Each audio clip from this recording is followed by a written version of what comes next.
Good evening, everyone.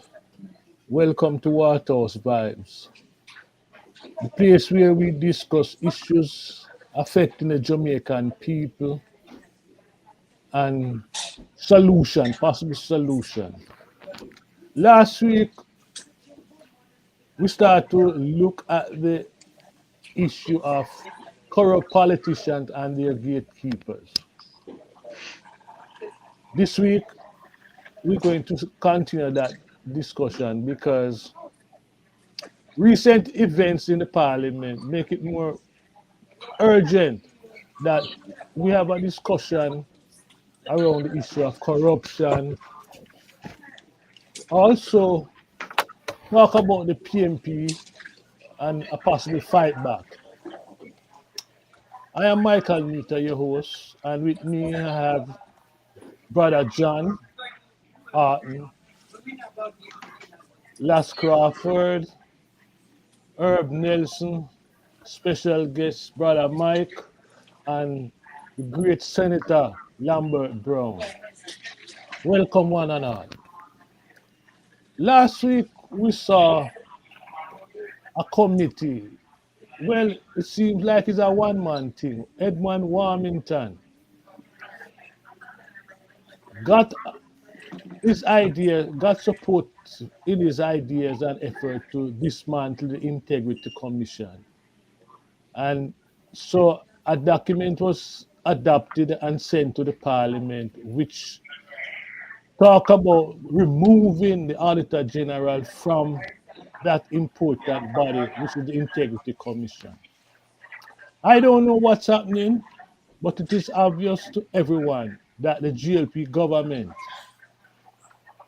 has a deep hatred for the Integrity Commission. They want to control it, run it, and do all manners of evil with this committee. And we know why. Why is Warmington so hostile towards this body? It wouldn't be fair to say it's just Warmington who is hostile. One can safely say that the Prime Minister is also hostile to the body. You don't have to go too far. Just look at his action, filing something in the court and what have you. This question and many others, I think right now occupy the minds of the Jamaican people. Why such hostility towards the Integrity Commission? I have two guests with me, Brother Mike and Senator Lambert Brown, who are going to share with us their knowledge and experience as to what's happening. We just don't want to hear about the knowledge and experience. We also want to hear how we're going to fight back. All the Jamaican people are going to fight back and reject this corrupt Labour Party government. Brother Lamy, let me start with you. First, welcome, my brother. You're in the Senate. When I see you on TV, you're standing up to the GLP bullies. Brother man, what can you tell us? What's really going on? Why the hostility towards the Integrity Committee? This guy, Warmington, what is really going on? Well, as I said in the Senate, Mike, and I thank you for the welcome.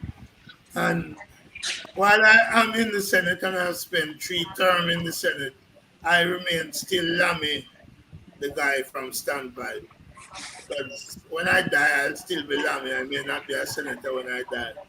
Assuming I die a couple of months from now or longer, but not in the next, not between now and the next election. But suffice it to say that in the Senate, I once said that we must be careful that we don't make the country a Warmingtonization of the country, which is the crudeness, the brash and backwardness that Warmington represents.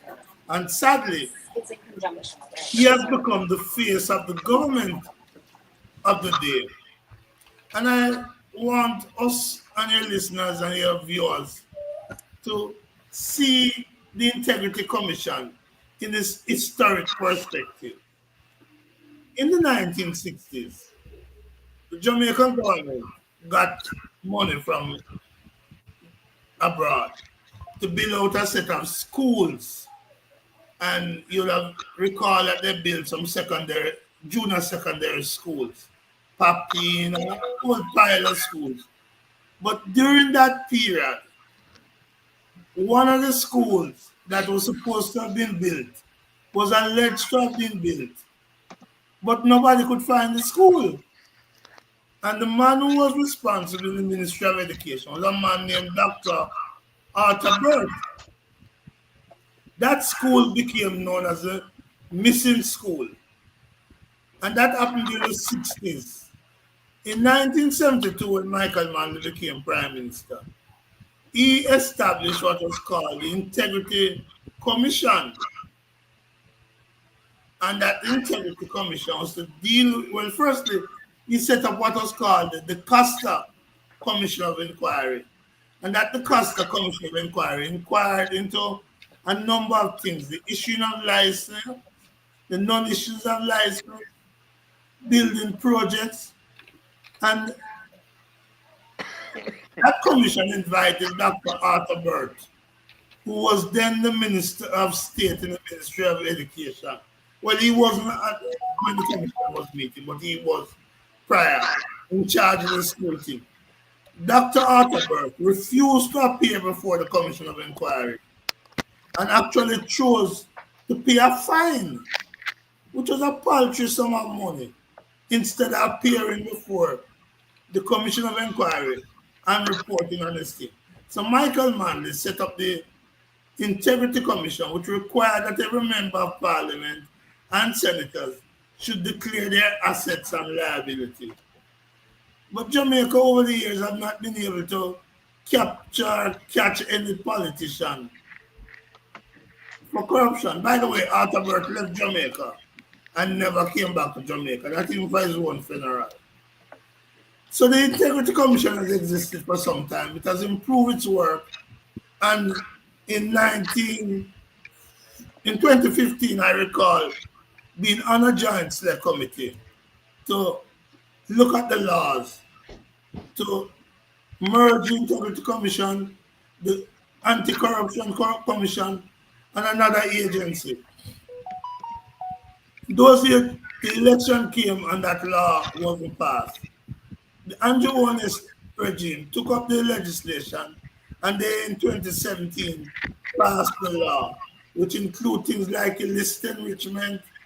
It gave the power to Integrity Commission to go behind your back and to check with your bank about any account that you may have. So the Integrity Commission, under the law passed in 27 under Andrew Honest, was able to gather a lot of information. In fact, on me personally, they were able to tell me about accounts that I didn't even know. I remember I had a colleague senator of mine had a joint account with her sister. Her sister died. She wasn't even aware. But the Integrity Commission could tell her, oh, you have a couple $1 million in an account at X bank. So the Integrity Commission have been able, with the new 2017 law, to be able to find out, as they have told us Parliament here, that is the Integrity Commission, in a meeting with senators, we know more about you today than you know about yourself. So awesome powers in the hands of the Integrity Commission. That allowed the Integrity Commission, for example, to probe the Prime Minister, who is duty bound to declare his assets as well. And they have found out a lot of things about the Prime Minister. 28 bank accounts, money passing through his account. But it wasn't easy for the Integrity Commission to get that information. First, they had to take a couple of banks to the courts to say, the banks are saying, we are not going to give you the information. We're not required to give you the information. But interestingly, the court ruled in 2024, January, that the Integrity Commission was entitled to those information. And that's how they got the information on the Prime Minister and therefore could accuse him of potential illicit enrichment. The 28 bank account, 473 million passing through bank account in 3 years. So they have a lot of information. Now with that power and that information, they become the enemy of those who may be engaged, in illicit enrichment. And the JLP, to the best of my knowledge, is the source of the MPs that the Integrity Commission have said are engaged. At least eight of them, including the Prime Minister, are being investigated for illicit enrichment. And that is why the JLP is so bitter against the Integrity Commission, who is acting on the laws passed by this Andrew Onis government. But apparently they didn't know what was in the law that they're passing. Too often politicians just clap the desk and do not read the legislation. And I think that is a good place for me to pause. So you're saying that they're not reading the laws, they're just voting on them. And now they come out and swinging. So do you think this recommendation from the committee will be accepted by the House? Well, put this way, it's easy. There's 49 members of the JLP in the House. So they just need 30, they just need a majority of those present at any sitting. So they will pass it in the House. It will come to the Senate and be debated. It will be rigorously debated, but they have a majority there. But the reality is that an election is due soon. I do not know if they're going to try and change the law before the elections.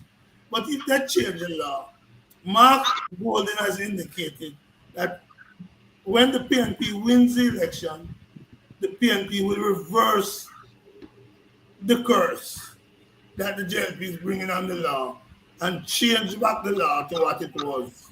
It's interesting to note that in government in 2015, Mark Golden was a person responsible for building out that law as chairman of the legislative committee of the cabinet, as Minister of Justice. So he's very knowledgeable of that law. And I can assure you that the mood in the PNP is that if this government, in its dying days, attempt to change the law, it will be reversed when the PNP come to power.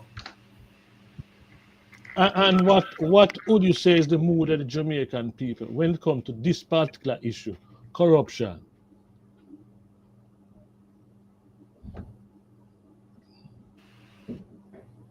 So, well, let's be clear. I've operated for 50 odd years in the politics.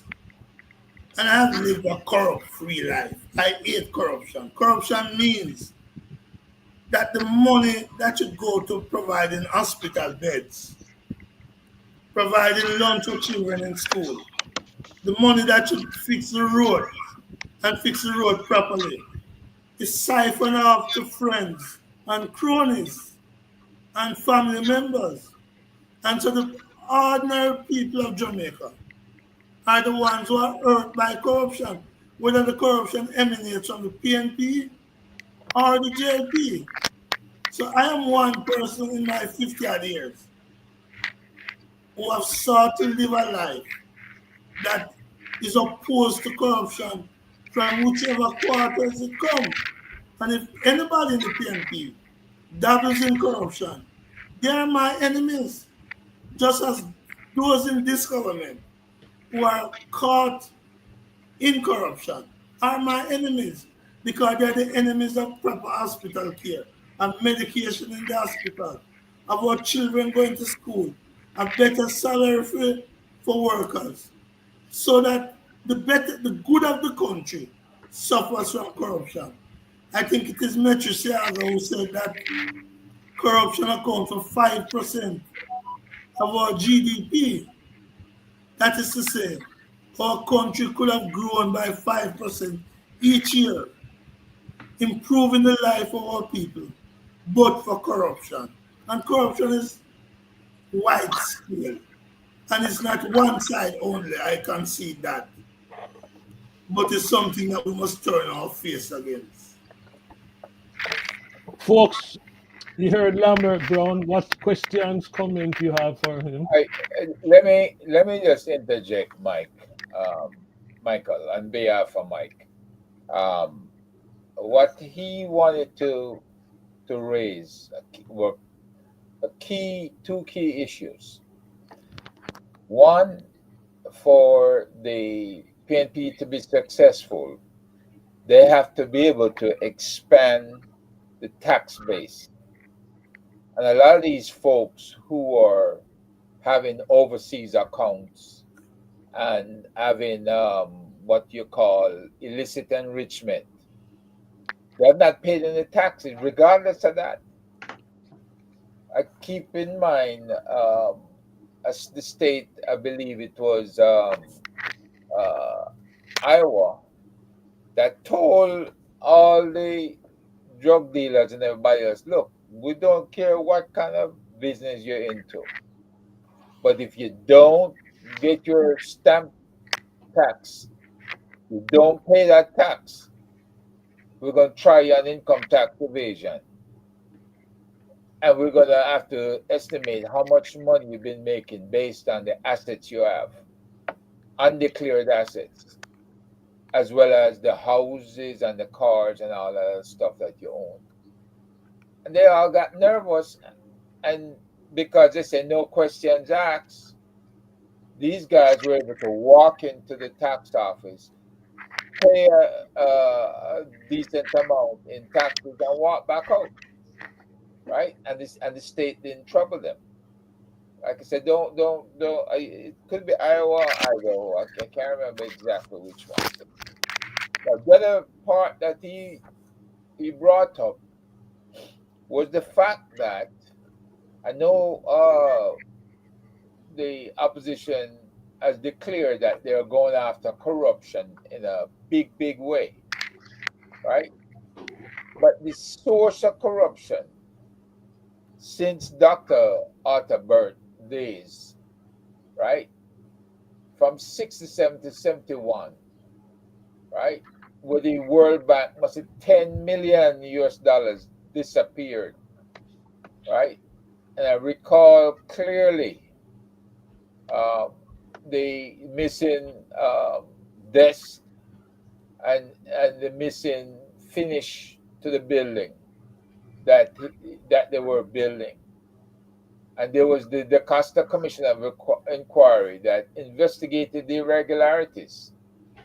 And Bert fled Jamaica to avoid appearing before the commission and facing criminal charges, right? He had misallocation of funds and missing school projects. Still remains a significant chapter in Jamaica's history, right? Now, when you look at the continuation of corruption at the Ministry of Education, I believe the good lady at the Auditor General's office spoke about something like close to $1 trillion, maybe 900 million. That was unaccounted for at the Ministry of Education, right? Ruel Reed and the Caribbean Maritime University scandal, right? He diverted over 50 million in public funds for personal use, right? Investigations reveal fraudulent contracts and nepotism, including payments to his wife and daughter and a bank account for his household help, which she didn't know anything about, right? Ghost schools and misallocated funds. Reports have highlighted cases where funds were allocated for non-existent schools, raising concerns about financial mismanagement. And of course, the big one, which is affecting Jamaica to this day and will continue to impact Jamaica, is the exodus of our well-trained and experienced teachers. Teachers' salary and resource misuse. There have been allegations of misuse of education funds. leading to inadequate teacher salaries and poor school infrastructure. Now, it just means that we have adults who couldn't give a damn about our youth because this has been going on for so long. So if you look from 71 till now, that is what is that 54 years we're looking at that this has been going on at this ministry. So it seems like this ministry is more apt to where you can misallocate funds, where you can steal, right? Because we have had a chance here to make an example of Royal Reed, and it hasn't happened. Maybe because the Prime Minister himself was at the Ministry of Education before as a Minister of Education. And we saw where the Integrity Commission spoke about the awarding of contracts and stuff to somebody who worked for him, right? And those contracts were awarded at the time he was the Minister of Education. So we have a lot of things that has occurred. And my thing is to you, my good MP, why is it that is only now we're passing stuff over to FID to document, and we haven't done it earlier? And where are we gonna go with this case? Because the case should have been resolved a long time ago. It's been 9 years or more, and the case is still active.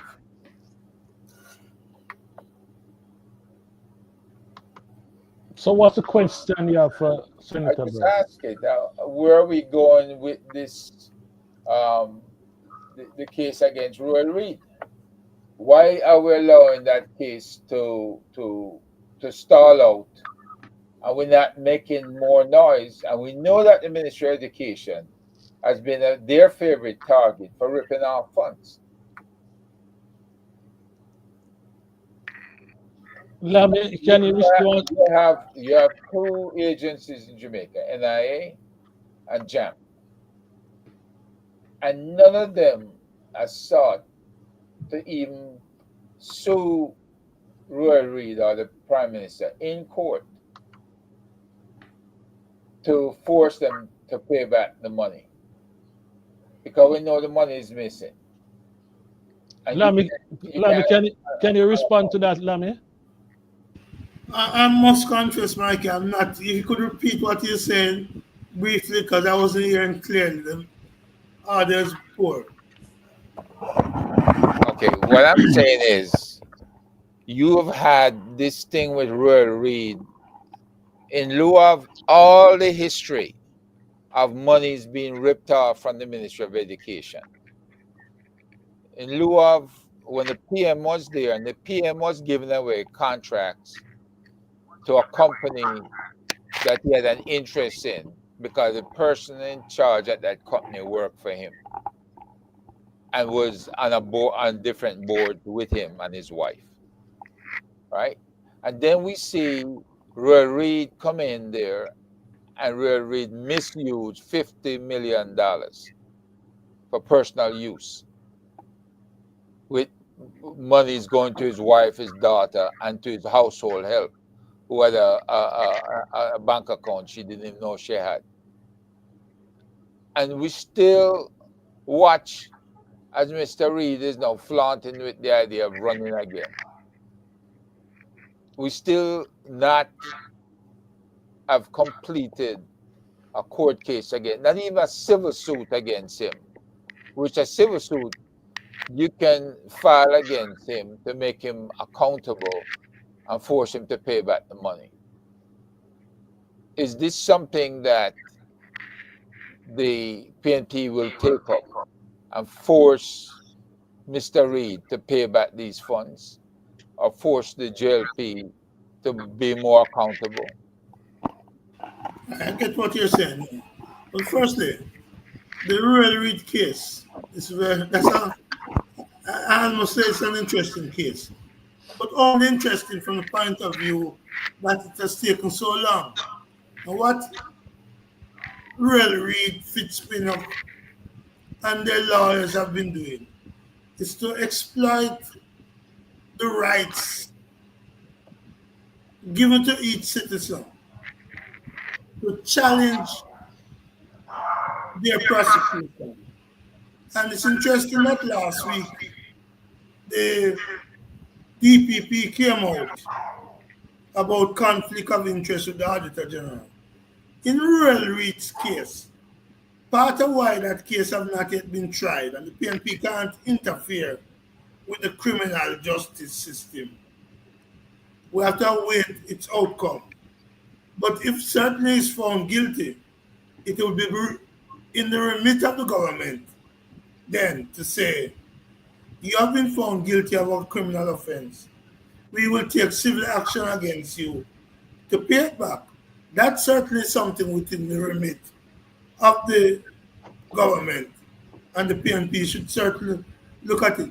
But in Royal Reed's case, they have fought through the Supreme Court, through the appeal court, and I'm not sure if they're going to the Privy Council, a principle called conflict of interest. Now, what they're saying is that the judge in the parish court who was hearing Reed's case and who said, you know what, I'm not going to try you. I'm dealing with the procedural issues in your case. I'm not going to be the judge who try you because you, Royal Reed, was at Monroe at the same time that I was a junior, that is a judge, in Monroe up in St. Elizabeth. And Royal Reed and his lawyer said, that's a conflict of interest.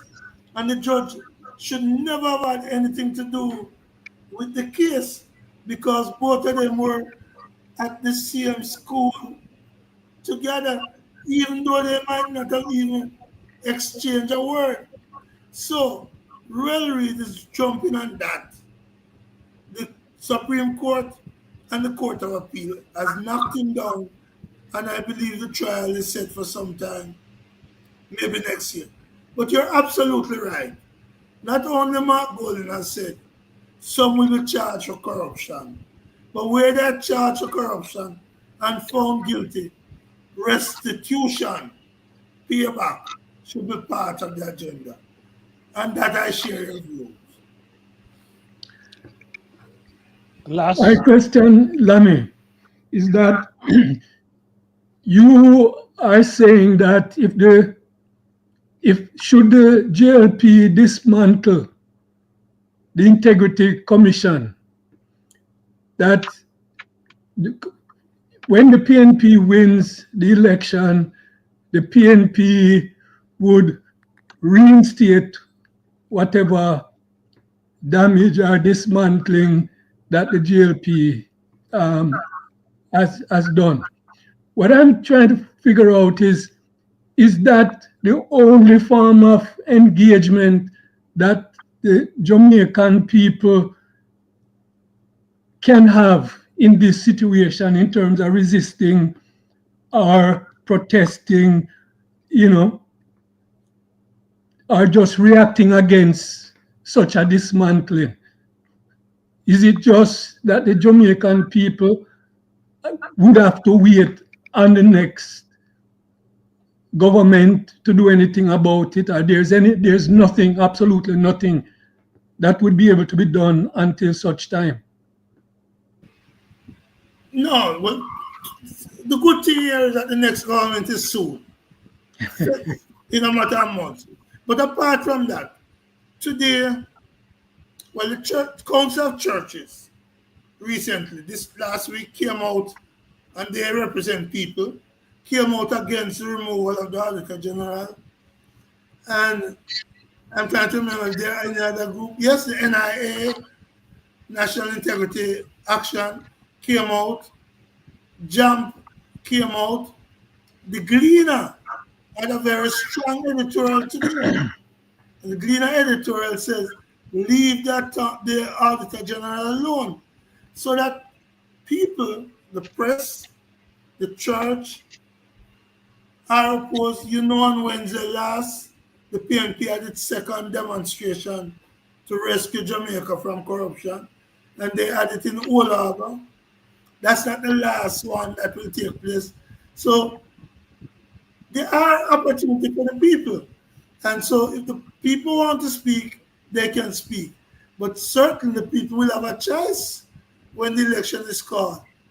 Another choice to vote against this government and their conduct. I do not believe, last, that they will be bold enough to remove the Integrity Commission.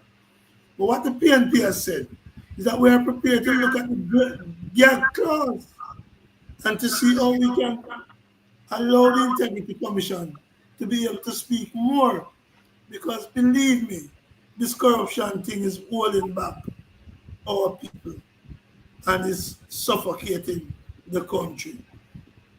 And I don't know that everybody in the PNP shared the view, but in my own humble opinion, I would remove any gag clause and allow the Integrity Commission to speak more freely about investigation.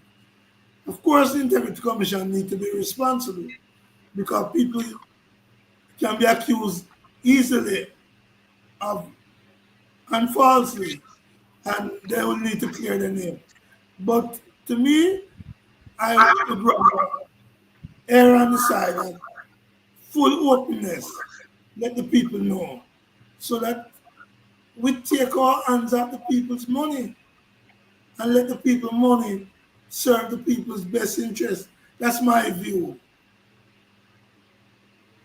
John, your question, bro.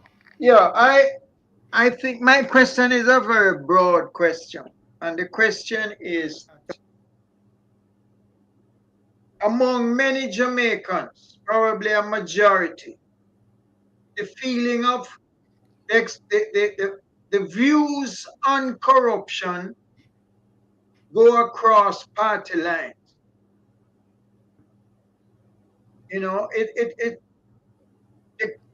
The PNP's credibility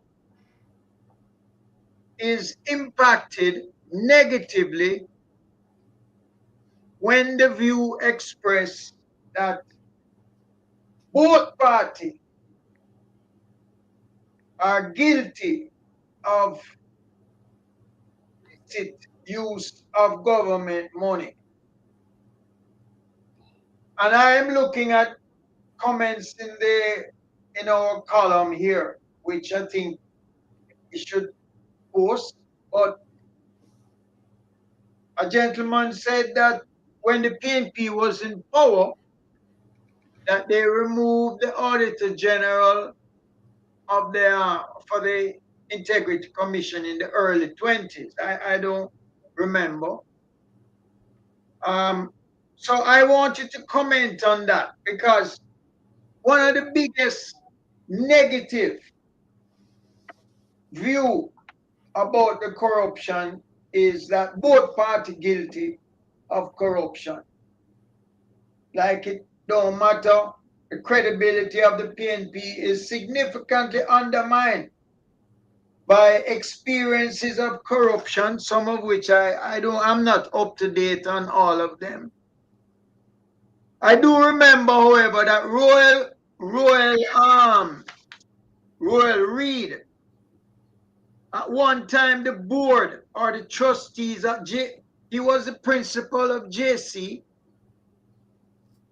at some point, and you and I went to JC, and I know the chairman of the board of JC when he was the principal, and my understanding is that the board or the trustees were forced to pay some millions of dollars on his behalf or in protection. I don't know the details. I just recall something vaguely where there was this issue of his of misuse of funds. which were brought against him as not in his position as principal, but while he was the principal at JC. And I would like you to comment on that, because it struck me as a very unfortunate situation that he was not even terminated by the JC board. But I wanted to comment, Lamy, on more the issue of credibility, you know, because of the experience of thieving that got deep in Jamaica. I mean, is it a case of who thieved the most? That You know, I hear you, John. Well, let me make it very clear. It's a nice cop-out for people who don't want to engage. You say both sides. I served very closely, not in an official capacity, but pretty close to the Prime Minister in the 2012-2016 government of Portia Simpson. I had access to the government. And I will tell you, for example, when just before 2012, in 2006, when she became Prime Minister, and she asked me to come and serve with her, pretty close to her, and I had access to Jamaica House. One of the so-called corruption scandals that, and one of the few that happened under her government, was called traffic law. You know what was? You're breaking up and you're going in and out. Let me try and repeat.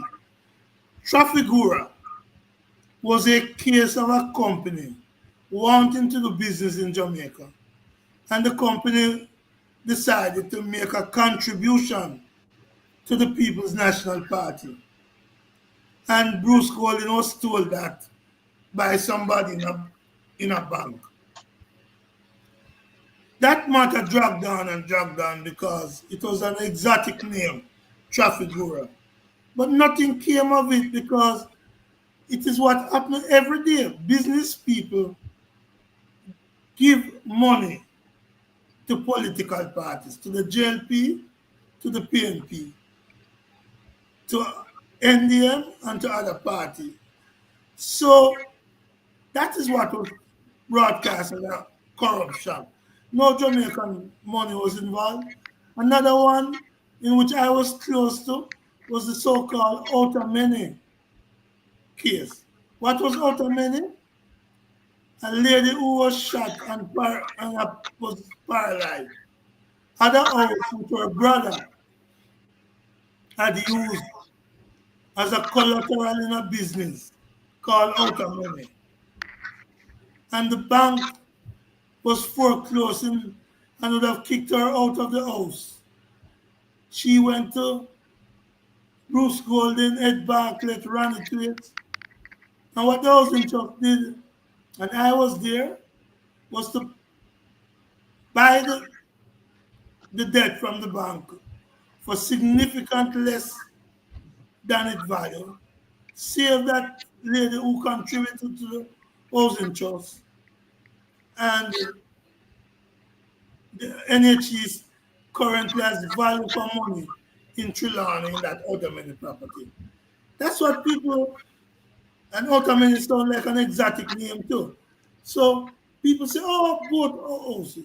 Another act of corruption, if some people call, was Richard Azan, MP for Northwest Clarendon, seeing people selling out in the market in the streets of Spalding, decided to facilitate some shops being built with not taxpayers' money, but he had not gotten the permission from the parish council to build those shops, to take the vendors out of the dust, out of the sun, out of the street, and that was called corruption.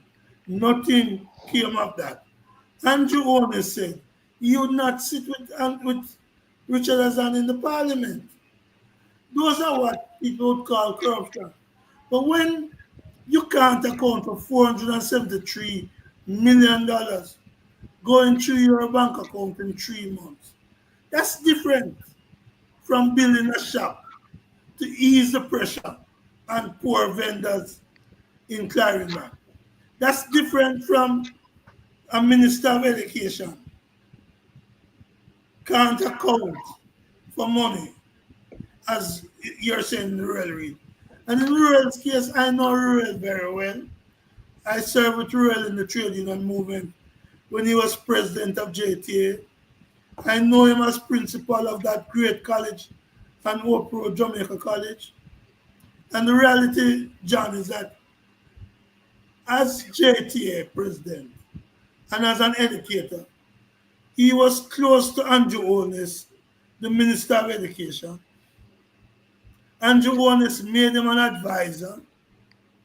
And when the JLP won the election in 2016, Andrew Holness invited Ruel Reid, who he had made a senator when Tufton and Williams was kicked out of the Senate. He made Ruel Reid Minister of Education. Ruel Reid was then principal of JC. So what happened is that the government arranged with the board of JC to give Ruel a secondment. That is, he would still be principal of JC, but he would not be working as principal of JC. He would become minister. So essentially he got several years leave from JC through the secondment to go to education. When the corruption scandal hit and he was arrested and resigned as Minister of Education, he was still the principal of Jamaica College. And so he said to JC, I am coming back. And JC said, no. And he and his lawyer said, well, pay out my contract because I have a contract until next date. And that's something that the JC board, which is their right to do, agreed to pay despite opposition from many members of the Old Boys Association and others in the society, including myself.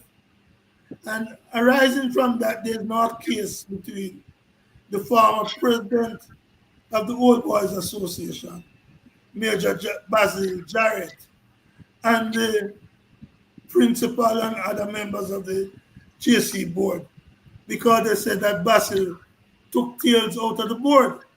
But you're absolutely right, John. Something didn't look right on that. And all of this happened while the JLP is in government. And the board, which answers to the Minister of Education, they can be fired by the Minister of Education, facilitated that payment. So, legal issue, and Ruel Reid smiled with that payment. He's no longer the principal of JC, and his successor, I think, is Wayne Robinson. I hope that explains what happened there. But Lambert, I was reading some statement some time ago that was made by Dan Anderson and what's the other poster, Johnson, where they concluded that corruption is not a deciding factor in electoral politics in Jamaica, at least at this time, in our political situation. And one of the reasons that they gave for this kind of attitude of the Jamaican people is that corruption is practiced by both parties. Both parties are guilty of it, and people see it as almost natural occurrence, right? So I find your attitude to it now as kind of playing down the corruption of the PNP, and highlighting the GLP corruption as playing into that same kind of political scenario. Because it's not just those corruptions that you mentioned. There are other big issues of corruption with the PNP. Also, issues like the light bulb scandal, issues like NetServe, issues like Operation Pride, all of these contribute to the dismantling of trust in government in Jamaica, right? So while we can focus on the GLP corruption at this time, we have to face up to the corruption on both sides and try to direct the country in a way, and future governments in a way to find solutions to actually counter and set up structures to counter this form of corruption and this kind of thinking in the Jamaican people. Let me say, let me clarify. I don't know about the at this time for me. I have been a consistent fighter against corruption. So it's not at this time for me. I've always stood against corruption. And nobody can say, Lambert don't sell them out, Lambert don't take this. So that I declare that up front. Second thing you mentioned, I could go back and name more scandals. That is alleged. Iran sugar deal. I could go through and name them. But I disagree with those who say that the Jamaican people are not moved against corruption. You think Jamaican people supported Jack Smith when he stole the farm workers' money and had to be sent to prison? You think the Jamaican people support Cleve Lewis when he was stealing farm work ticket and selling farm work ticket? You think the Jamaican people supported Colonel Spencer when he was being tried for the light bulb? And by the way, Colonel Spencer is PNP, right? But he was tried and found not guilty. So the Jamaican people, I don't share the view that they don't vote against corruption. They may not speak out every day against it because sometimes we don't make the connection to them between that absent bed in the hospital, that meal that the child can't get in school, with the corruption. But the reality is, in 1972, the people voted overwhelmingly against the JLP corruption. And the PNP during the NetServe and all of that, the people didn't vote against it, and the PNP got 18 years. But again, sometimes you see, you have to look at behind the names and why the people are not moved by what is called a corruption. What was NetServe? What was... So in other words, you have to look beyond the labels and give the people credit for making a distinction. The light bulb thing was certainly scandalous, in my view. It was corruptly managed. I can see that, right? And that's why Colonel Spencer has not become a member candidate for the PNP, despite his own efforts since then. So I don't share the view that the PNP have the same view as the JLP on corruption. And I'm not afraid to criticize anybody in the PNP who is so corrupted. But I can tell you from my experience, working with Portia and working with Mark and working with Peter Phillips, I have seen people who have made it clear that they stand against corruption. Am I saying that there's nobody in the PNP who may be open to a bribe, open to corruption? No, I'm not saying that. But the reality is that currently, the type of corruption that is taking place. What about Petrojam? We have to talk about it.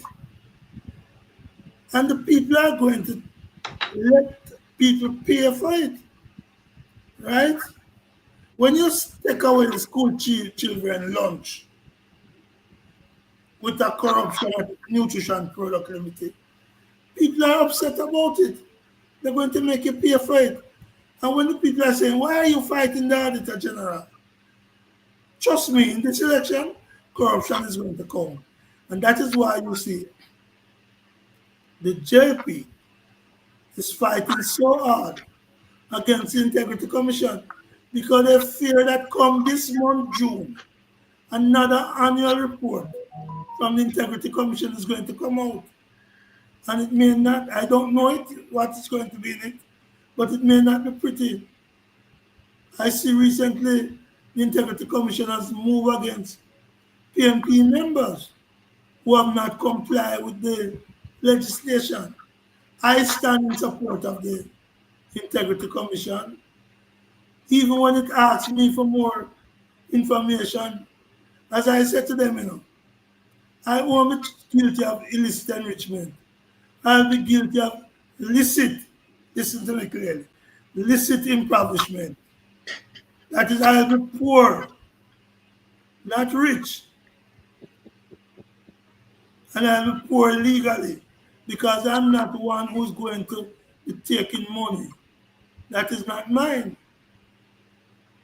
So, but there are people in the politics on both sides, yes, who are moved to just get rich. And that's holding back the country. And for the little life that is left in me, I will remain an advocate against corruption in practice and in theory.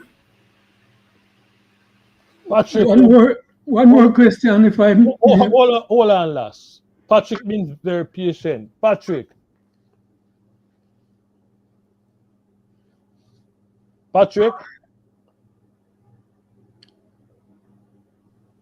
Yeah, can you hear me?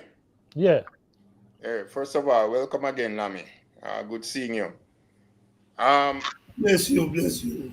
Yeah, you speak a lot in defense of yourself, right? And I think, as far as I'm concerned, your performance over the years, really speak for itself. There's no need for you even emphasize your being against corruption, because that is something that is, pretty obvious, right, from the work you have done and everything, and your track record. But I want to say further,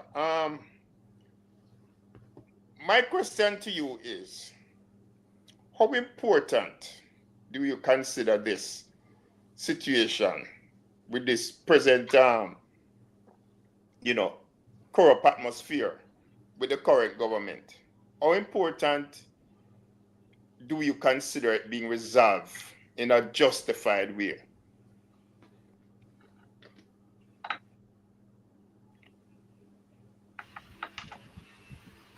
Well, frankly, everybody is entitled to the presumption of innocence. But there ought to be proper investigations. And I think Dennis Strong is not the answer at the FID. But it is clear to me that things are going on in government that is just corrupt. How do you explain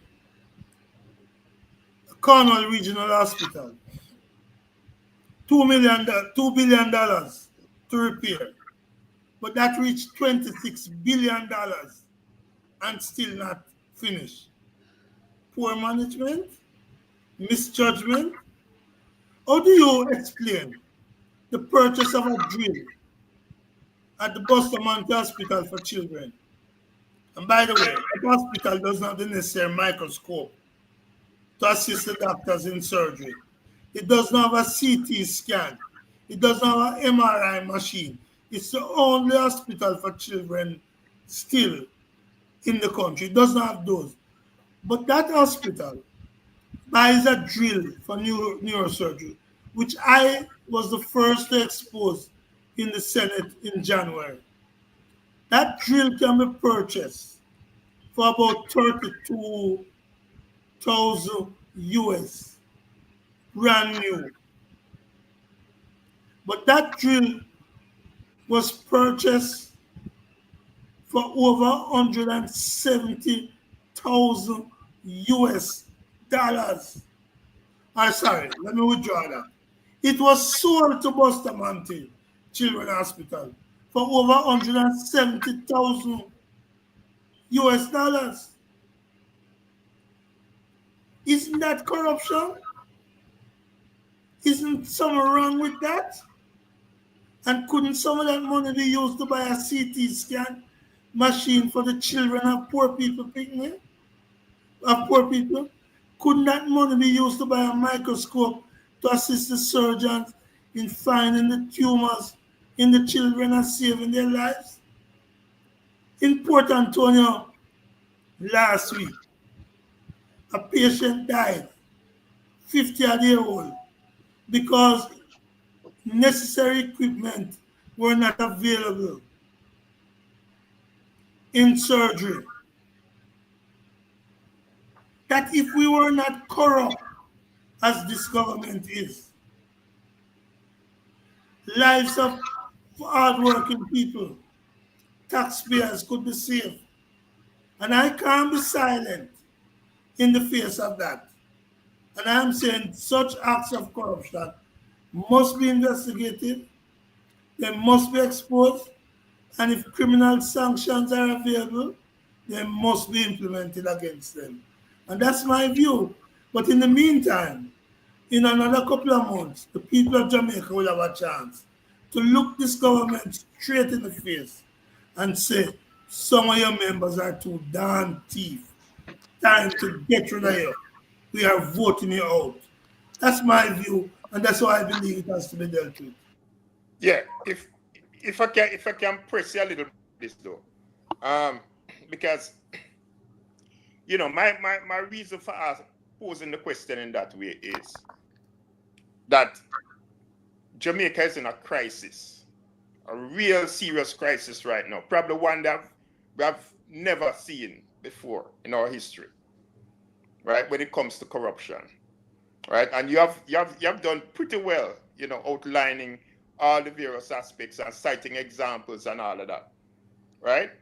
But at the same time, is it sufficient for us just to rely on an election outcome to work towards some resolution? I mean, what else can we do in the interim? Because really, our future can be determined by the outcome of this whole situation. And it's not just the prime minister, right? Like you have outlined, but it's really just speaks to the depth of the problem. Really, it's not pacifying to say, you know, the corruption exists on both sides, and you know, it's a tit for tat, or you know, is looking at this by comparison. But it's much more deeper than that. Our whole future as a country can, you know, really be determined by the outcome of how this is all handled. Right, well, let me say what is happening, because I think there are a number of things happening, but we cannot look at one of them and to say it's the only thing. The election is happening. It's a matter of weeks away. That's our reality. But you know what is also happening? Last week, my wife was watching a program called Waterhouse Vibes. And I was watching it with her. This week, I am on Waterhouse Vibes. Waterhouse Vibes is clearly discussing this issue. There are blogs in the country and out of the country that are dedicated to looking for a better Jamaica. So people are talking. Last I asked the question earlier, and I said, the churches have come out, the council of churches have come out, Other civil society groups have come out. The Gleaner editorial today. So people are talking. So the election is one thing that is happening. But it's not the only thing. So that see what you are doing here as part of that process. But see also that other persons, other organizations are doing the same thing. And I am buoyed. I see somebody, Lackland, saying he supports 100% the Integrity Commission. So what I'm looking at is people out there are being moved and are supportive. So a movement is growing. You may not all see it at the same time, but your voices are reaching other people.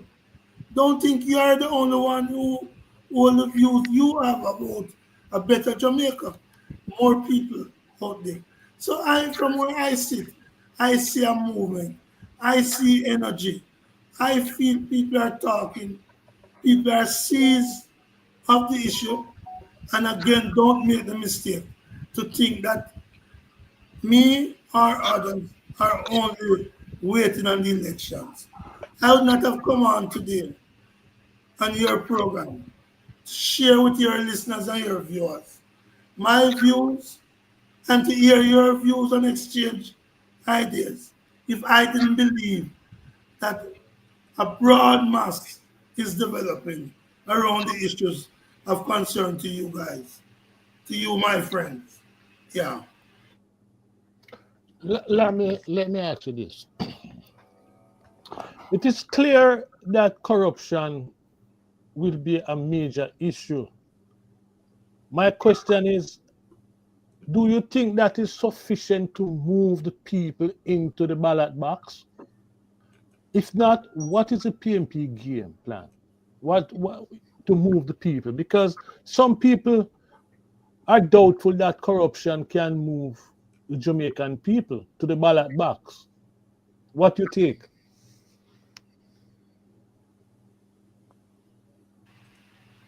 You know, there is a term that a lot of you would be familiar with.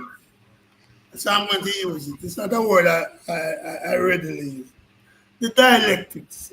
Dialectics. This is not about corruption only. Corruption is one of the factors that is moving people to the ballot box. The lack of high wages, the the employment level that have left hundreds of people outside the labor force. Unemployment, therefore, low wages, low growth in the economy, poor roads, lack of water,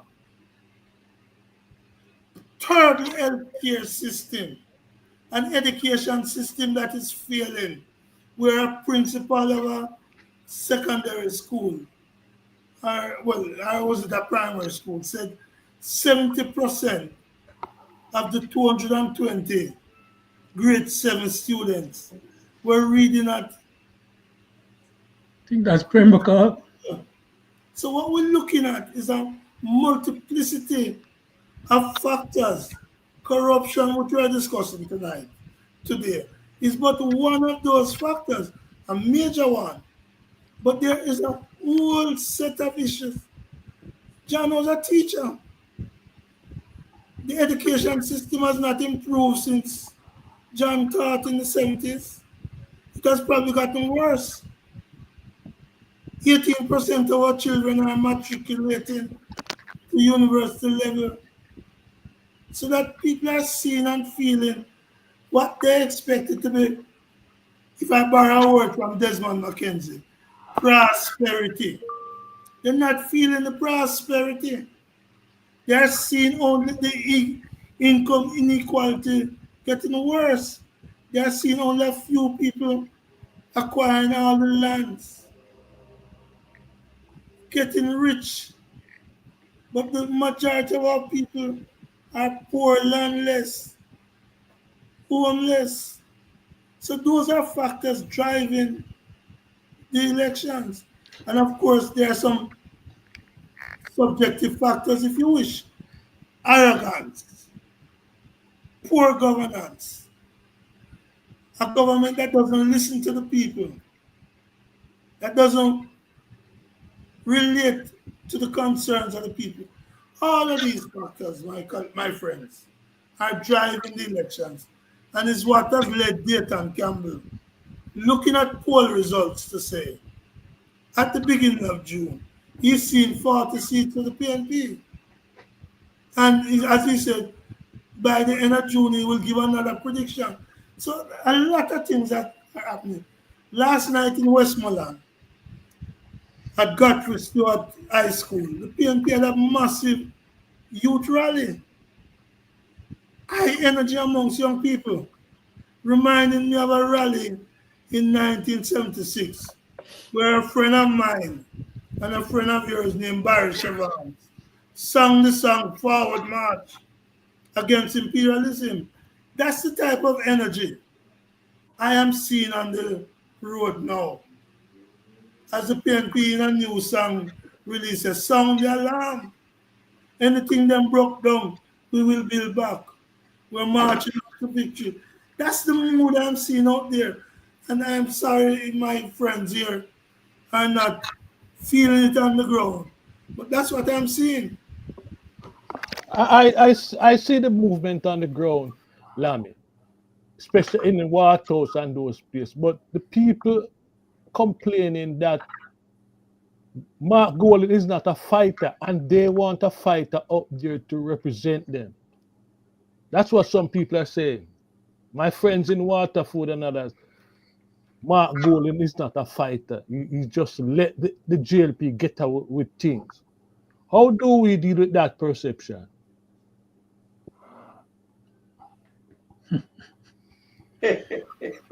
Mark Golan is not a fighter. You know, the PNP a couple of years ago was at 13% in the poll. What is it now? What is it now? It is 38% in the poll now. Mark Golan is a leader who has pulled around him a lot of young people, who is relying on the experience of elders in the party. I don't know if by fighting, well, let me not go there. But if fighting means building your constituency and divisional organizations, he's a fighter. If by fighting it means get up in the parliament and make a speech that says the speaker of the House and the Prime Minister shouldn't be in the same bedroom, and causing the Prime Minister and his team to walk out of Parliament. If that is not fighter, I don't know what fighting is. If leading a demonstration at the Ministry of Finance against Dennis Strong appointment and leading a demonstration in Ola and planning more demonstration and going around the country in these meetings, youth rallies, speaking about the workers in the People's Forum that is being held across the country. If that's not fighting, then unless you mean a Sierra Maestro type of fight. No, I don't think that is what they're talking about, you know. If it's not a Sierra Maestro type of fighting, then he is guilty of being a fighter. Okay. Lass, you wanted to say something. Yeah. First, I want to say, Lammy, I saw the Sorry, Lass. Let me add a little bit. Let me just add a little context. yeah. A couple of years ago, Mark Golan was in the Senate with me. And we were having lunch down at Harbour Street at a place called Moby Dick. We were having curry goat. I said to Mark Golan, Mark, you are a potential leader of the PNP. you have the potential of becoming a Michael Manley. Mark, I say you have to do certain things though. You have to cut some of your relationship you have now. I was the first one to tell him that he could be the leader several years ago. I reminded him recently, and he said that he accepted it quite reluctantly. So what we're looking at is somebody who didn't set out.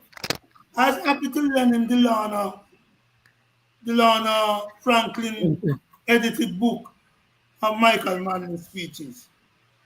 So I've seen Mark goal in transformation. He never wanted leadership. It has been thrust upon him, and he's grabbing it with both hands, like a Mikey McCallum. He's giving some serious body blows. Mikey McCallum from Waterhouse, so great middleweight boxing. He's giving some licks in the solar plexus.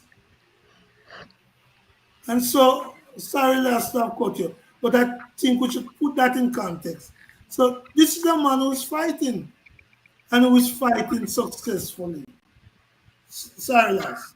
Yeah, man. First, what I wanted to say, Lamy, I saw the meeting in Westmoreland. And I say that was very encouraging. The vibrancy of that meeting and the young people, it has show a good level of representation going way down to the youth. It was very good, a very good presentation. But what I wanted to ask earlier is this. About continuing the corruption argument, is that I understand like the need for a body like the Integrity Commission and other watchdog bodies to oversee and to try and get some accountability and transparency in government. But what the problem I have is that why is it that in the ministries there seems to be no mechanism, or if there is, these mechanisms don't seem to be working to ensure transparency and accountability for contracts and the things that these politicians and these government workers do. What is holding back those kind of structures inside individual ministries as a person who is close to government or in government? Well, let me tell you where my view is, and I'm going to impress upon the party, and I've said it to them. I believe we should have what Grenada did during their revolution, have the budgets of ministries being discussed by all the staff in the ministry, so the staff can see where the money going and who is spending money where it shouldn't be spent. So you need to have some mechanism where the people in the ministries, not just the permanent secretaries, are knowledgeable about the budget and know what are the objectives of the ministries. So that's something I am for, the involvement of more people, because the more you put sunlight on the budget, is the greater your chance of disinfecting the corruption that comes about. And we all know, we study about the people in the state who make money off of the states. For example, a road is to be fixed. The road must get 6 inches of asphalt. But some official in the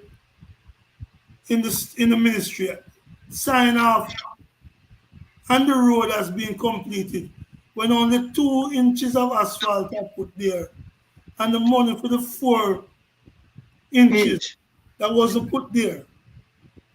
Distribute, and you see some state official building some big houses. And that's why the Integrity Commission is not just about parliamentarians, it's about officials too.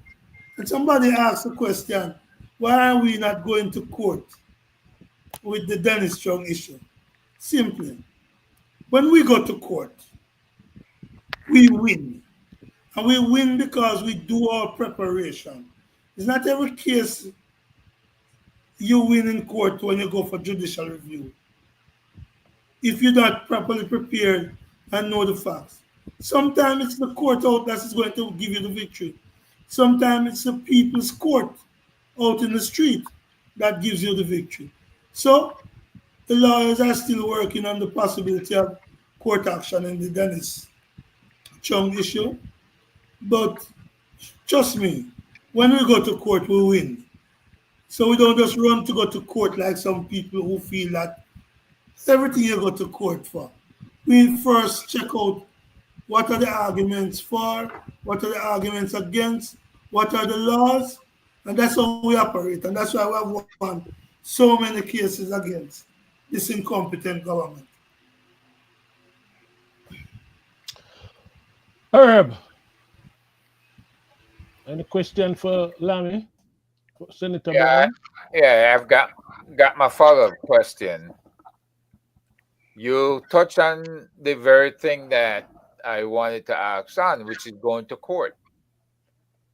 And my question to that is, how often has the PNP engaged with government employees or others within the government decision-making structure about the corruption in contracting and procurement, right?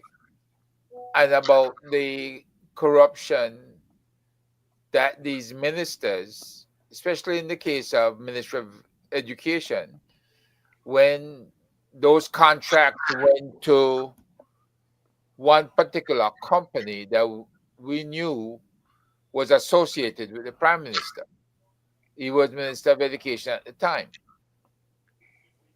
Or is the PNP encouraging those people to file lawsuits, right?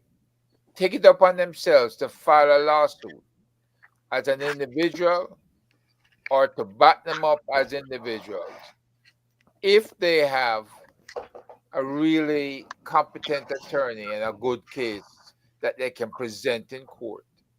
I take you back to 2023 when Kamina Johnson Smith got the $99,000 and the Diaspora with the One Jamaica Legal Defense Fund raised the issue in court that she got the 99,000 US dollars and did not pay any taxes in Jamaica, didn't report it to her own party, didn't declare it to the tax administration of Jamaica, right?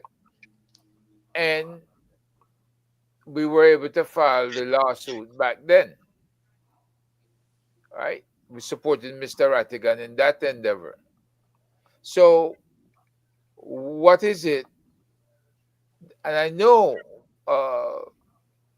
the Golden has won cases when he filed against government, right? We see that. So why can't we encourage others, whether it's the private sector organization or whomever, to file these lawsuits, all right? Administrative lawsuits to challenge the government and their misappropriation and misallocation and just diversion of funds that never ever is resolved. It's been going on now for 10 years. Why can't we support either individuals as a company or as a private sector organization? All right. Let me start by saying I want to commend the diaspora commend Rattigan for the brave move that he made and for the exposure that he brought to the issue. You note, for example, that the court ruled against him. Again, I don't support the decision of the court, but that's the decision of the court because I believe that local standard ought to have existed. So you can go to court and you can lose, even though your cause is righteous, even though your cause is fair, because the legal system has its own idiosyncrasies. You have to have the evidence. You have to meet certain procedure. Yeah. So those things can trip you up. And that is why when we have gone to court, we have made sure we cover all of those bases and we don't just jump up and say we're going to court. I remember in 2013 or thereabout, when the PNP moved some money from the housing trust, Andrew Warner said he was going to court. He found some surrogate who went to court, but they lost the battle in court. So the court doesn't guarantee you victory all the time. You have to be careful what you take into court and so forth. So we encourage people who want to go to court, but I tell you, the court can be an expensive thing because at the end of every judgment, there's a sentence which says, costs awarded to the respondent. And that can be frightening. It can be millions of dollars that you have to pay. So be careful before you rush to court to know that the cost will be in your favor. And sometimes even when you spend a lot of money, that final sentence is either both parties will bear their own costs. So you'll spend a whole pile of money, but you don't win. And somebody had asked a question about the PNP communication. I'll be the first to concede that our communication is not perfect. There's a lot more that we can do. But coming from where the PNP is coming from, it has significantly improved its communication. Not for us to be complacent, constantly looking to see new ways of doing it. But you know what interests me now? One time the JLP ruled social media. Now the JLP is complaining about social media being dominated by the PNP. All because the PNP has improved its communication. So yes, there's more work to be done. But I have no doubt it is better than it used to be. Is it sufficient? Yes, to clinch election. I wouldn't rest on my laurels. I would say let's do more. But believe me, I hope you guys have heard the song, which is Sound the Alarm. I will send it to you, Mikey, and you can share it with the rest of colleagues. Yeah, we know that song, man. I'm glad you like. So the PNP is communicating messages. And there are people who said to me, but you're only communicating to the base. You need to communicate to the non-base. I agree with them. And we have to find ways of reaching out, which is why these people's forums are being held. One in Montego Bay recently. One was in St. Anne's a couple of weeks ago. And we're not stopping with these forums leading up to the elections. And they will continue after the elections because the PNP has to be close to the people once you're in power to make sure that unbiblical card is never broken with the people. Because once you're with the people, you're able to hear from them, listen to their criticism, and do the correct things. And that's the leadership I believe Mark Golden brings to the PNP, and those around him are open to at this point in time. I am in the departure lounge, but I feel positive that a future is bright for the country and that the PNP will do the right things. So what you just outlined can be considered the PNP ground game then? Wait, now I have a question before you start to talk in terms of shutting down the program. What are you saying that, John? Lammy, Shutting down the That's how program. long we're on? Lammy, I'm asking Lammy, what you just outlined, the different activities, is that the PNP ground game? Can you tell us what it is? Yeah, before you answer that, Lammy. Be that Mike and I'll take John's question too. Yeah, because it's the same thing. I have a very good friend coming from Hanover who is living in the US now. He has texted me and it says, John, ask Lambert, what will the party be doing in respect to the Dennis Chung issue? What's the next step?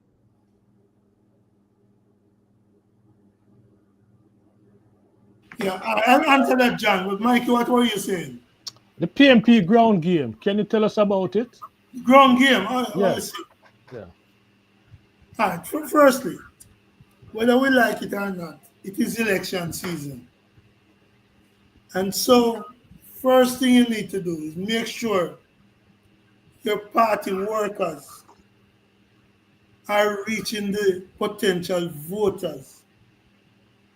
So your canvassing, your election day operations must be in place. And I can say in the important constituency, which is the majority of the 63 constituencies, that is being done. When you take somebody like a Stacey Knight challenging Delroy Chuck in that JLP safe seat up until now, that's a sign of work being done and active candidates on the ground. So the first thing about the ground game is make sure every constituency, every division, every polling division, every polling group is active and working and not just following the crowd. But equally, you need to maintain your momentum.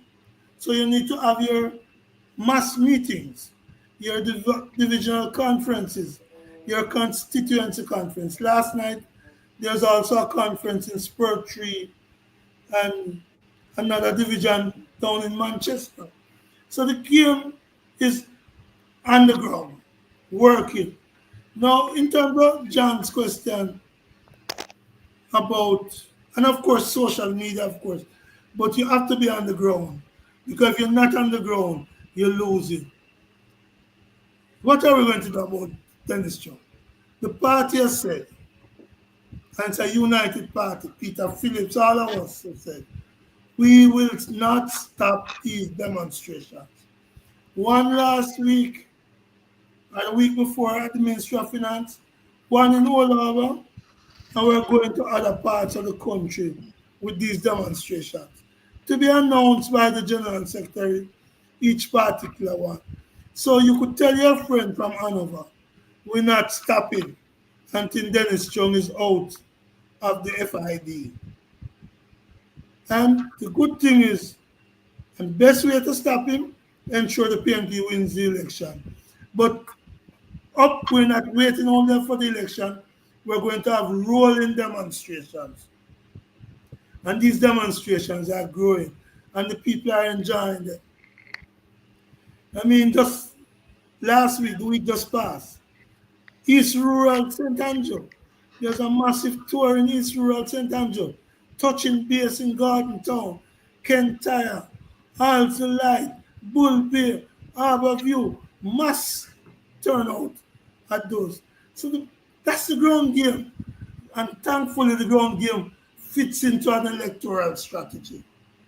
So it's an heightened season, and nobody is going to sleep. until it's all over. What about the Royal talk? Somebody is asking in the comment, Lemmy. These are discussions that brought together leaders from both parties to address critical national issues in a bipartisan setting. All right. So what has been the results of those talks at Vale Royal? Vale Royal talk. Yeah. The first thing I'm going to say, and I don't want to sound facetious. My office, I can come out of the gate of my office and look up at Vale Royal. Vale Royal pop down, mash up. Mash So up. disgrace what this government has done to Vale Royal. Hopefully they probably want to sell it off to some friends. But that's the physical location. The principle, though, of the Vale Royal talks still stand. But I'll say this to you. I do not believe the government trusts the opposition. I don't, and I know the opposition don't trust the government. And the government has not kept its word in those talks. So it's unlikely between now and September any such talks will take No, it's not the time. It's not going to be the time. Absolutely. No not. more talking. So no more talking is going to take place. The government, let me put it this way. If the government is serious about Vale Royal talks, they would come to the opposition and say, we have an issue over the Constitution. Should we keep King Charles Court or should we remove it? When I was in government, in the Senate, on the government side, we put some legislation to get rid of the Privy Council. You know what we did? We had meetings, and I'm going to say this probably for the first time publicly. We had meeting with a team of the JLP people. And some of those meetings took place in the Prime Minister's office at God House. I was involved in those talks.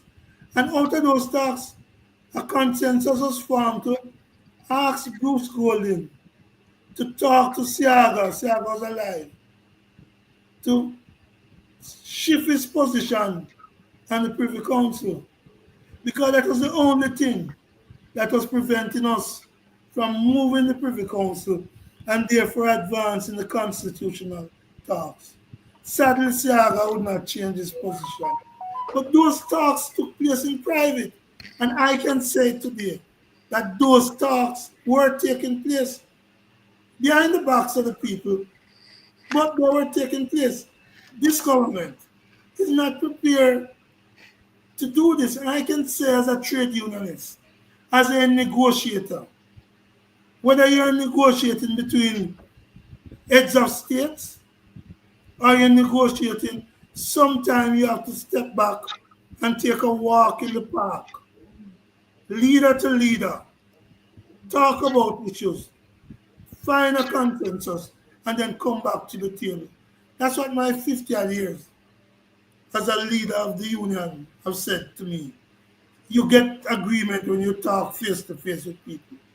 That's something that world leaders, and that's something that academics have written about, how to get to yes.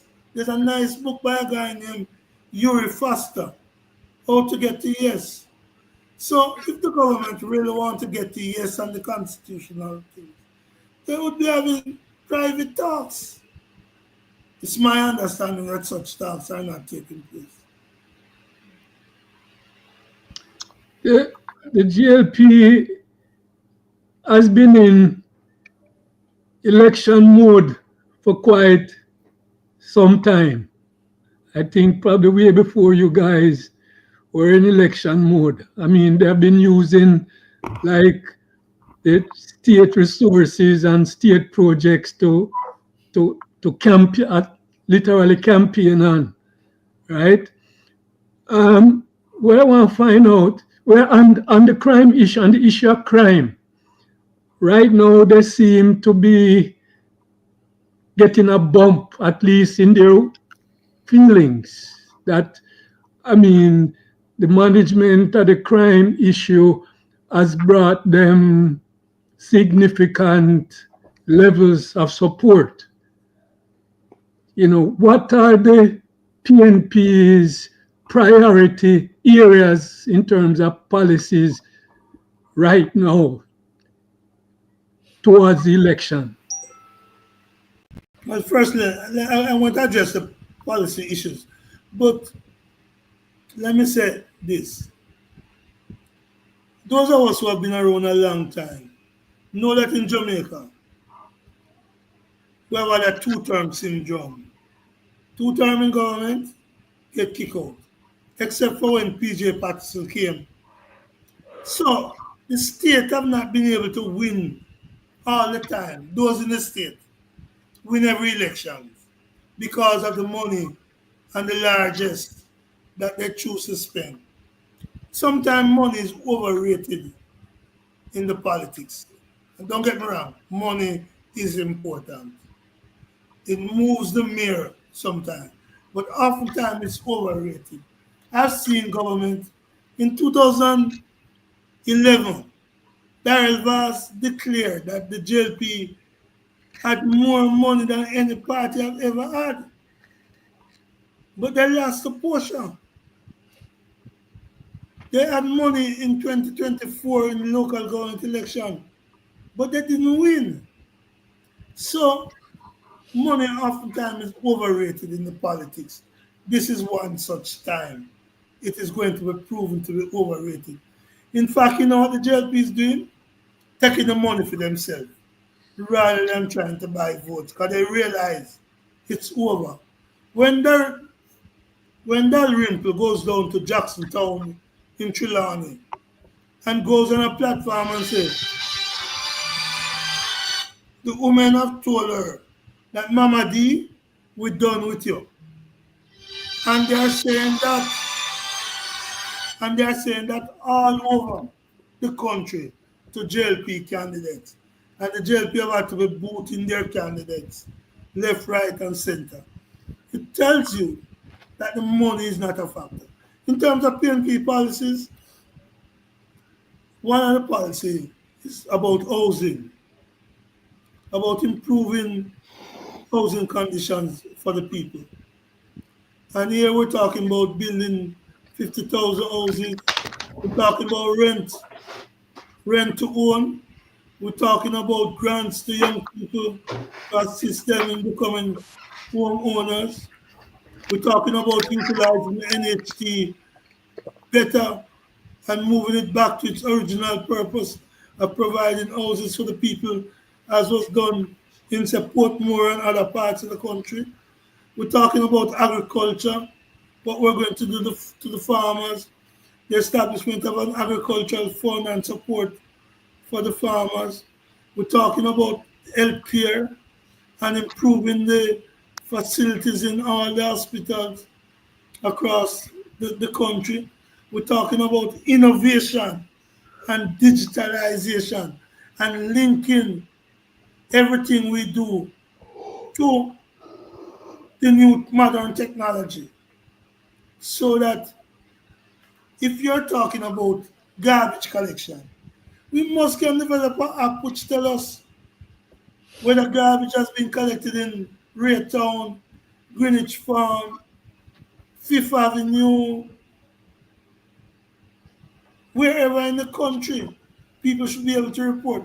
So how do you involve technology in the day-to-day governance and activity of the people? And in that way, the benefit of technology brings the people into governance. By just having a cell phone, they are able to influence things. And of course, on the crime front, we are happy for the reduction. But last, don't be fooled. We're not safe yet in the country. The reduction is against our eye.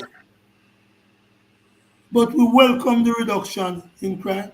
And it shows that what the PNP was saying and what I voted for in the Senate is that the locking up of the hundreds of young people in the state of emergency wasn't the key. The key is to identify the crime producers, go after them and treat them fairly. This idea of meeting your maker and meeting the judge can be abused as it was in the 60s. Don't read them in the Beatitude. But if the police do their work fairly, remove the extrajudicial killing, utilize the technology at their disposal, that's what we're saying. Target the criminals. And if your intelligence tell you who the criminals are, those criminals should not be able to move around without you having a watch and control over them, and therefore to be able to tackle them preemptively. So that's where we are. So we have a set of policies that each spokesperson is rolling out now in the sectoral debate in the parliament. You heard Angela Brown-Burke on Foreign Affairs, Natalie Garvey on local government, Philip Paulwell on energy and agriculture. You heard Wavell Hines on labor, contract work permit, and those issues at the People's Forum, Janice Allen on tourism. So all spokespersons are out there. David Icklin on culture and entertainment and the creative industry. We're out there talking to the people. Yesterday on Ratigan, Debbie Icklin was there speaking about the cultural and creative industries. So yes, we're trying to take our message to the people. And are we perfect with the communication? No. Are we devoid of policies? No. The policies are out there. Gabriel Morris, chairman of the president of the YO, spoke last night on some of the housing policy that Floyd Morris has developed. Mark Golding spoke on other policies as well. So the reality is our spokespersons are out there speaking, and they're looking. If you know anybody who want to invite them to come and speak, feel free. And I'm sure if you pick a topic, they are prepared to come and speak to Waterhouse Pipes or any other areas, as they are doing with other bloggers now. Yeah. My last question, Lamy. The meeting last night in Westmoreland, was it last night or the night before? The 14th. Was the night before? Last night. Last night. Yeah. What about it? What about it? No, I'm saying at that meeting, I mean, the youths seem very upbeat. The Patriots and the YO seem, they kind of reflect a mood, that kind of reminiscence of the 70s kind of vibes of the YO. I mean, I want to ask you, how are these young people being engaged in the electoral thing on the ground at this time? Well, firstly, you should know that Mark Golding established a junior shadow cabinet, and that every spokesperson as a junior, a young person, as a junior spokesperson in that, so that the young people are involved in the governance and development of policy. In terms of the electoral, the president of the YO, Gabriela Morris, is a candidate in Northwest. The former Northwest Center, the former Williams Stoneleaf Center, Danishka Williams, young lady, candidate in Southwest and likely to win that Gallimore seat, which has always gone to, but for a few occasions, I've always gone to the JLP. I've seen polls where she's leading my friend Xavier Main in that seat. Young people. She was also a YO and still is a YO person. I believe she was just elevated into the Patriots. Omar Newell, former Patriot leader up until yesterday. He's replacing Maurice Guy in St. Mary. And there are other candidates across the length and breadth of the country. Raymond Price, relatively youth in East Central, Damian Crawford in Northwest, St. Catherine, and not to mention the young candidates at the councillors level. So we have a set of young people who are out there giving service at the councillor level, councillor candidate level, MP level, MP candidate level. And so, and not to mention last, the behind the scenes, the canvassing. They have been trained to canvass. They are actually out there canvassing and doing the other things. So we feel good about the role of young people.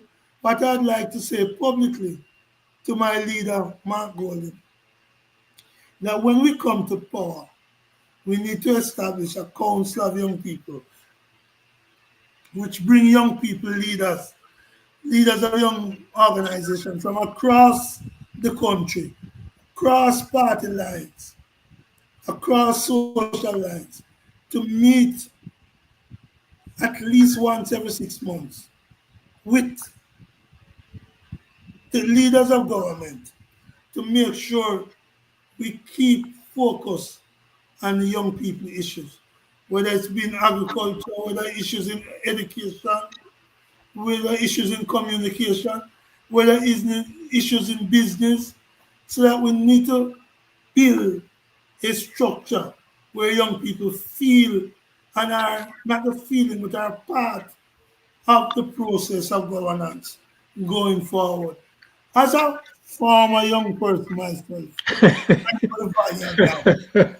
and now I am in the party alone, I would recommend to anybody. When I was young, there's a time, John. You're still young, Lammy, man. You're If still you were young. Trust 30 me. years old, you were considered old.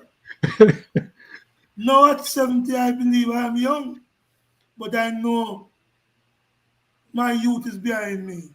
So I would like to see what we thought of when we were in the 20s to be done for young people should be done for young people, even though older people are in the government. So you make that link, right? So when you think of somebody like Paul Burke started as a young person. Paul Burke is our age now. We need to make sure that we're building for the future with these young people, see them in a long-term way. All right, so Lammy, Lame, we have done what? you represent your party well, brother. Lame, Lame. This Good this training, lass. Good training. this Yeah, man. Lame, Well said, Lammy. Well said. Lame. Thank This you, thank you. this conversation would be devoid of certain things if I did not ask you this question. What role can the diaspora play in helping to remove this government from office? What role can we in the diaspora play? Many roles, many roles. And what sadly what has happened is that the diaspora once united have been divided by this government. The effort of AJ Nicholson and the other leaders in foreign affairs have gone to naught because this government has sought to divide. We need to unify the diaspora. But you know, someone, a program like this called Waterhouse Vibes. Look back to see what you can do for Waterhouse. And there are other communities. My own community, Standpipe. There are people who are in the diaspora who gives. But we not only want to hand out from the diaspora. We want to encourage the diaspora to invest in the country, make money from the country, bring your ideas and your thoughts, your skill that you have obtained to the national development. And I am sure the Ministry of Foreign Affairs is going to reach out to you in the way that you in the diaspora are already reaching out to see what you can do. Sadly, the diaspora has been seen as a what can you give back? We welcome everything you have given back. The health fears, the doctors coming back to help at Bustamante Children's Hospital are doing dentistry and other clinics in the rural and other community. We are going to ask you to continue to do that. We're going to ask you to continue to be. But equally, we're going to ask you to make sure that what happened in November never happens again, especially in the United States, by becoming active to as far as you can in influence in what happens abroad, as you influence what happens in the country. There is going to be exciting roles, I am sure, for the diaspora and the members of the diaspora under a new government, beginning with the unification and treating you as what you, the diaspora, can also get from building with us. So it's not a what you can give, it's all we can together be. And when you do a program like this, you bring the community into touch with what is happening abroad, and you can sensitize them. So I'm looking forward to the work being done, to hear your suggestions of what you can do, what can be done for you, and together we make it a Jamaica that is more powerful, little but Talawa. Talawa at home and Talawa abroad. So in the meantime, if you are near the Gold Cup, you can go and cheer for the Reggae Boys as they play this week in the Gold Cup. Even little things like that are helpful. On that note, Big up, Lamed, big up. on that note, I want to thank Senator Brown for today's contribution. And listeners, I hope you're hearing and you listen carefully to what Senator Brown is saying. We in the diaspora can play a meaningful role in the development of Jamaica. Okay. But I And think want to play that role. Mikey, before all your leave, I told some people earlier, I hate to be called senator because I don't, there's some people who the title mean much to. I remain Lammy, the Lammy from Standpipe. I that's sit in the Senate. Him That's only a Not call the it like title that, that Lammy. I. Him only a call it like that because him there on the show. Oh, all right, cool. I forgive you because remember, a long time we come together. And I remember the same Lammy. yeah, CM Lamy but from it's a sign of respect, my brother. Cause you know you You we know, so seen your we have, we you have respect you, Lamed, yeah big time. we have seen your growth and development, bro. So it's a question of respect for you, bro. Knowing what The is contribution big. yes, 50, Yes, 50 God. years and all of that, you know. Listeners, remember, like and share this channel with your That best. mean you love Linda. You understand? I Yes. will, I suspect she listening. Yeah, man. So she hearing you yelling arrow. All right. Okay. So remember, we meet every Sunday at 4 o'clock right here at the Vibes, and do like and share this channel with your friends. Until next week, Subscribe. subscribe, subscribe. Until next week, bro. What good. All right. One love. And Yeah, man. enjoy the days. We still is Father's Day. All right. So cool it running. Big up the fathers. Yes, I. Same to you. Gents.